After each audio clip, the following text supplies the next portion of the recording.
Foi amores técnicas de persuasão positiva para ter melhores relacionamentos. Existem comportamentos, muitas vezes sutis, que afastam ou aproximam pessoas. E nesse artigo vamos falar de alguns erros que podemos estar cometendo na forma de lidar com o outro, e algumas técnicas de persuasão para aprender a compreender a si mesmo e o comportamento das pessoas ao seu redor. O que significa persuadir? Persuadir, a princípio, pode soar em um sentido pejorativo, como sendo características de alguém que sabe iludir uma pessoa para que ela faça o que o outro deseja.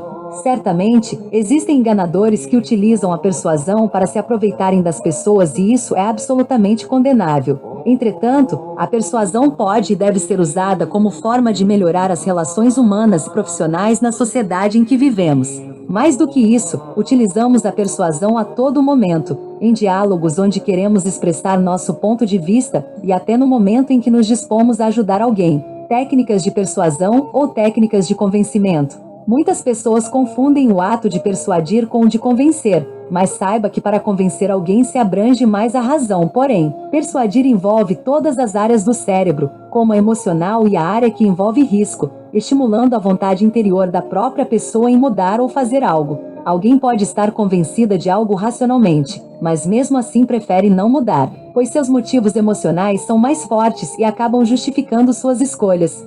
Sendo assim, a persuasão é a capacidade de influenciar alguém utilizando fatores, além do racional, a tomar uma atitude ou responder da maneira que você deseja. A seguir, listarei algumas dicas de como podemos nos comportar de uma forma mais assertiva e persuasiva nos relacionamentos em geral para evitar conflitos. Evite criticar as outras pessoas. Técnica de persuasão positiva. Imagine que em uma empresa, uma colega de trabalho foi promovida antes de você, e ao invés de reconhecer isso, faz críticas a outras pessoas sobre o ocorrido. Nesse momento, você está expondo mais seu comportamento do que a pessoa em si. Quando Pedro fala de Paulo, Pedro fala muito mais de Pedro do que de Paulo. Lise Bourbeau. Por isso que em uma entrevista de emprego, por exemplo, é proibido fazer críticas aos seus chefes anteriores, pois na cabeça do recrutador da vaga, pode ficar a impressão que você coloca a responsabilidade nos outros, agindo como vítima e incapaz. Procure ser empático, se colocar no lugar da pessoa ou do fato, ao invés de criticar, pois dessa forma, será visto como uma pessoa de grande valor e confiança. Como despertar o interesse da pessoa te ouvir? Você já passou por uma experiência de contar algo extremamente relevante para uma pessoa, e ela simplesmente não dar a importância devida ao assunto?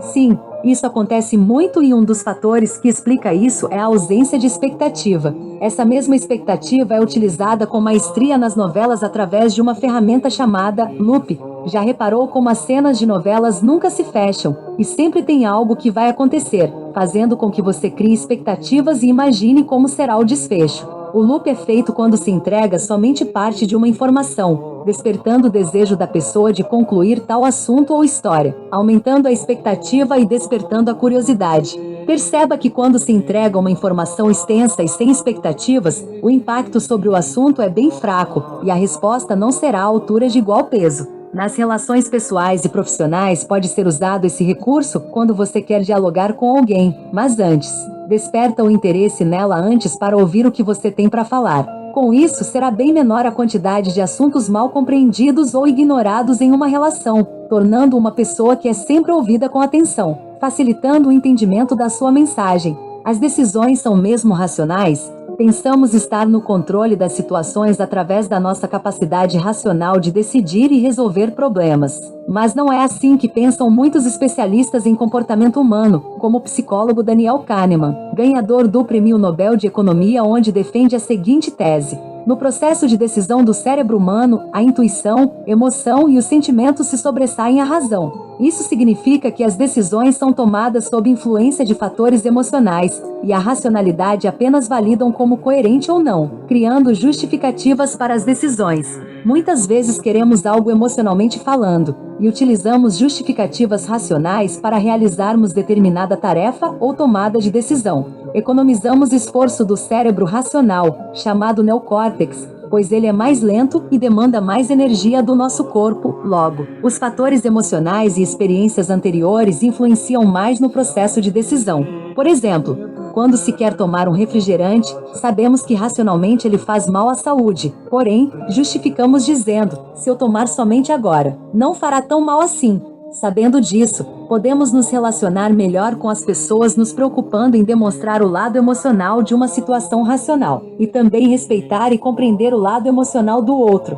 Como você pode se expressar melhor? Em primeiro lugar, não devemos copiar as outras pessoas, querendo ser e agir como elas para só assim nos expressarmos melhor, porque cada pessoa tem sua característica única de ser. Uma dica realmente prática para se expressar melhor é gravar suas apresentações ou algum conteúdo que você quer comunicar para alguém. Dessa forma, você verá todos os seus erros, que talvez nem tivesse percebido ainda, e poderá trabalhar em cada um deles passo a passo. Alguns pontos devem ser observados, como a expressão facial e corporal que se tem durante a comunicação, o tom de voz, velocidade e energia com que se transmite uma ideia. Tudo isso fazem parte das técnicas de persuasão que influenciam as pessoas inconscientemente, facilitando a compreensão e aceitação de suas ideias. Como terminar uma discussão? Como terminar uma discussão? Quando entramos em uma discussão, dois fatores são preponderantes para que isso ocorra. Você se importa com a pessoa que está à sua frente e quer resolver aquele determinado assunto. Entretanto, quando começamos uma discussão calorosa subindo o tom de voz, o cérebro muda a chave interna e se prepara para uma verdadeira guerra onde a intenção é somente vencer a discussão. Durante a guerra da discussão, são trazidas armas do passado como justificativas para convencer que se tem a razão e vencer a discussão, como por exemplo, você lembra aquela vez que você fez isso ou aquilo? Com isso, o assunto inicial a ser resolvido acaba sendo esquecido e a discussão se torna destrutiva para ambos, fazendo com que no final, nunca haja um vencedor. Sim, mesmo aquele que teoricamente vence a discussão, não sairá vencedor, pois a outra pessoa ficará chateada. Mas afinal de contas, como terminar uma discussão? Não entre nela. Simplesmente abandone a discussão e lhe dê 5 minutos para que seu cérebro saia do modo de guerra, e com isso, surgirá mais clareza e sabedoria para resolver o assunto inicial de forma harmônica. No entanto, o outro pode não sair do modo de guerra da mesma forma que você. Por isso, o melhor a se fazer para evitar que a discussão destrua a relação é estabelecer um acordo prévio com a pessoa que você gosta, sendo um amigo, esposa, marido, etc. O intuito é que combinem que quando entrarem em uma discussão faça algum sinal ou diga algo que sinalize que a discussão deve ser encerrada naquele momento e conversada posteriormente com mais tranquilidade. Veja também os benefícios do Tai Chi Chuan para a saúde física e mental. Como fazer uma pessoa gostar de você? Já reparou que quando uma pessoa te ouve com atenção, entende seus sentimentos e simplesmente está focada em saber sobre você, te desperta uma simpatia, um sentimento bom por ela imediatamente? Isso ocorre porque quando nos dão plena atenção, nosso ego é enaltecido, se sente bem, assim como uma carência natural que existe em nós é suprida e confortada pela pessoa. Todas as pessoas querem atenção, e por isso que, quando você dá atenção exclusiva para o que a pessoa está falando, se importando realmente com ela, entrando em seu universo, com certeza você passará uma ótima impressão e a tendência é que ela goste de você. Por isso, é uma das melhores técnicas de persuasão para criar conexão. Como dizer que uma pessoa está errada? Primeiro, evite dizer claramente que a pessoa está errada. Quando fazemos isso, despertamos o instinto de defesa da pessoa ou de exigência com ela mesma, tornando a situação muito desagradável. Existem maneiras de dizer que a pessoa está errada sem afirmar claramente. Galileu dizia que uma pessoa não pode ser confrontada e sim conduzida,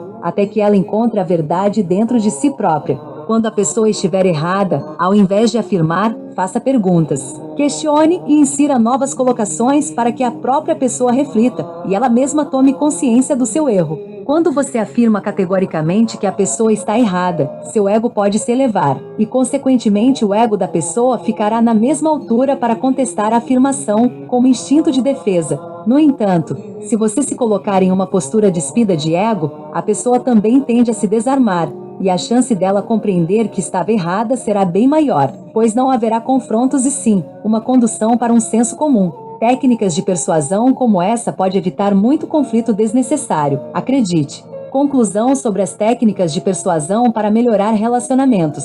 É importante conhecermos a nós mesmos para podermos lidar com o outro, pois todos nós somos movidos pelo mesmo instinto de sobrevivência, em busca de amor próprio e acolhimento das pessoas que a gente ama. Sendo assim, é essencial que desenvolvemos o lado empático nos relacionamentos, para que, da mesma forma, as pessoas acolham nossos erros com muito